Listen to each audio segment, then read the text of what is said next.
Ich merke, es könnte heute eventuell ein wenig laut im Hintergrund werden. Sorry an der Stelle, hier wird gerade nebenbei ein komplettes großes Haus abgerissen. Aber zuallererst, hallo und herzlich willkommen zu meinem neuen Video.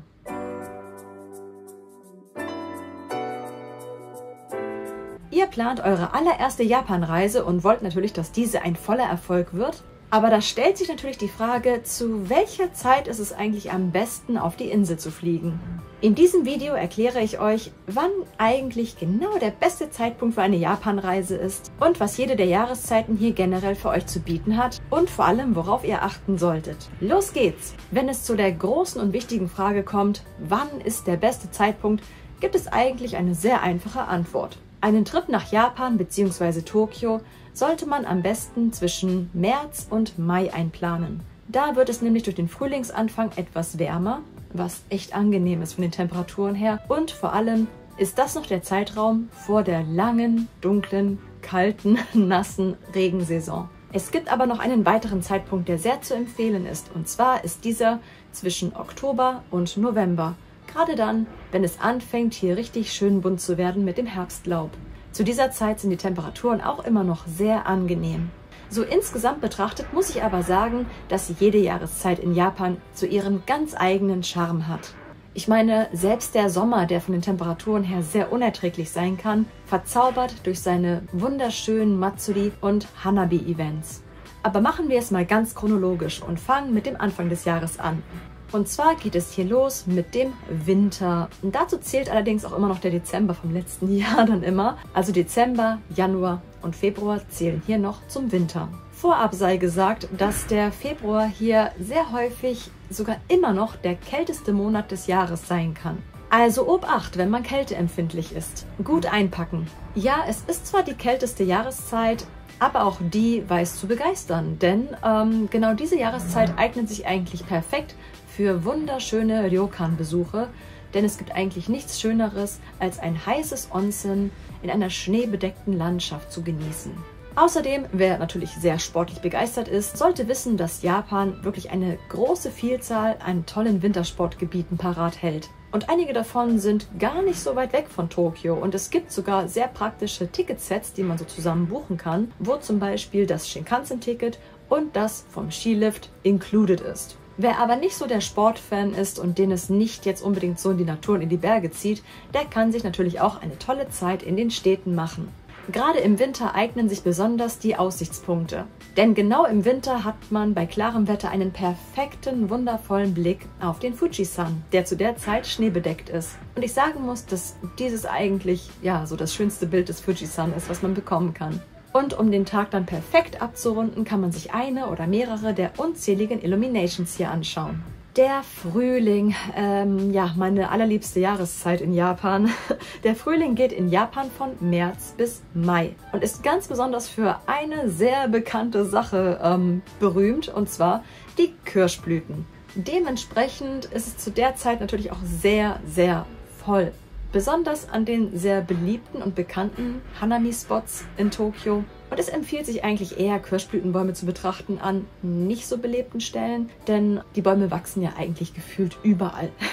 Das ist das Gute daran. Aufgrund der geografischen Ausdehnung Japans beginnen die allerersten Kirschblüten im Süden ungefähr Mitte, Ende Februar zu blühen. Und dies erstreckt sich dann über das komplette Land, was dann in rosa und weiß erstrahlt, bis hin nach Hokkaido im Norden Japans, wo dann die Kirschblüten im Mai anfangen zu blühen. Der Frühling ist von den Temperaturen her recht mild und es regnet relativ selten zu der Zeit. Außer den Sakura blühen im Frühling noch natürlich viele andere wunderschöne Blumen, wie zum Beispiel der Blauregen oder die Azaleen. Diese Blumenfeste und Events sind wirklich sehr beliebt in Japan und lohnen sich wirklich immer wieder für einen Besuch. Ja, als nächstes kommt dann der Sommer. Das ist tatsächlich die Jahreszeit, die ich am wenigsten mag in Japan. Der Sommer geht in Japan von Juni bis August und startet sehr, sehr regnerisch. Natürlich kann man bei gutem Wetter die wunderschönen Ajisai genießen, aber naja, es geht dann schon relativ schnell mit der Regenzeit los und es strömt dann wie aus Eimern tagelang, wenn man Pech hat. Bei gutem Wetter kann man natürlich viele verschiedene Freizeitaktivitäten genießen und wenn es einfach nur zu einem der vielen nahegelegenen Strände geht. Die Okinawa-Inseln ganz im Süden bieten sich natürlich auch perfekt an für einen Sommerurlaub. Dort ist es aber allerdings sehr, sehr warm. Sobald die Regenzeit, auch Tsuyu genannt, von Juni bis Ende Juli vorbei ist, steigt die Temperatur plötzlich sehr schnell an und es wird sehr schwül, sehr warm und die Luftfeuchtigkeit ist sehr, sehr, sehr hoch in Japan. Wenn man so ein bisschen mit Kreislaufproblemen zu tun hat, sollte man da wirklich sehr aufpassen. Denn nicht jeder kommt mit den Temperaturen und der hohen Luftfeuchtigkeit so gut klar. Man muss auch sagen, selbst die Japaner halten sich im Sommer zur Mittagszeit so weit es geht nicht gerade draußen auf, sondern ja, versuchen am besten immer die Zeit drinnen zu verbringen. Wozu gibt es wundervolle Aircons? Aber man kann die Zeit hier dennoch effektiv nutzen, wie zum Beispiel mit einem Besuch in einem Einkaufszentrum, ab in die Museen, in ein Aquarium oder warum nicht einfach mal einen Kinobesuch einplanen. Denn das Gute ist zum Beispiel in Japan, dass ausländische Filme, wie zum Beispiel Filme aus Hollywood, in der Regel nie synchronisiert werden, sondern eher untertitelt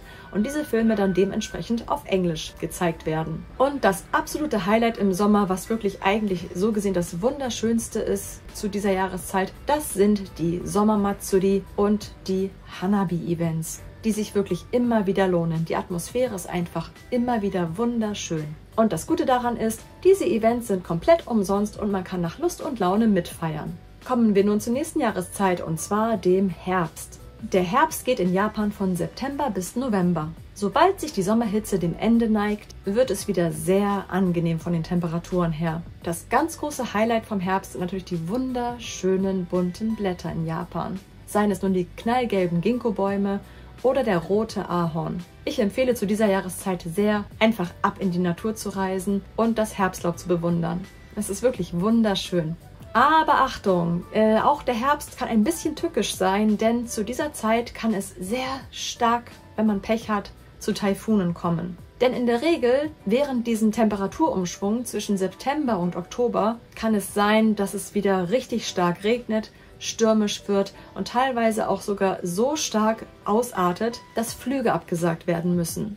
Das war vor ein paar Jahren zum Beispiel der Fall. Da gab es so starke Taifune, dass sehr viele Flüge gestrichen werden mussten. Die sintflutartigen Regenfälle ähneln sehr, sehr stark denen im Sommer. Zu dieser Zeit kann man also nicht so wirklich viel unternehmen. Mitte bzw. Ende Oktober beruhigt sich das Ganze aber wieder und die Temperaturen werden angenehmer. So, da wären wir auch schon am Ende des Videos. Jetzt ist die große Frage, welche ist eure liebste Jahreszeit in Japan? Und was mich sehr interessieren würde, wenn ihr schon mal in Japan wart, wie kamt ihr eigentlich mit der Sommerhitze zurecht? Schreibt es doch gerne in die Kommentare. So, und wenn euch das Video gefallen hat und euch irgendwie helfen konnte und vorbereiten konnte, dann lasst gerne einen Daumen hoch da und abonniert meinen Channel, wenn ihr mehr Videos aus Japan sehen wollt. Und gerade jetzt, wo ich mit dem Video am Ende bin, wird es ein bisschen ruhiger auf der Baustelle. Es ist doch nicht zu fassen. Also gut, in diesem Sinne, vielen Dank fürs Anschauen und wir sehen uns im nächsten Video. Bis dann, ciao!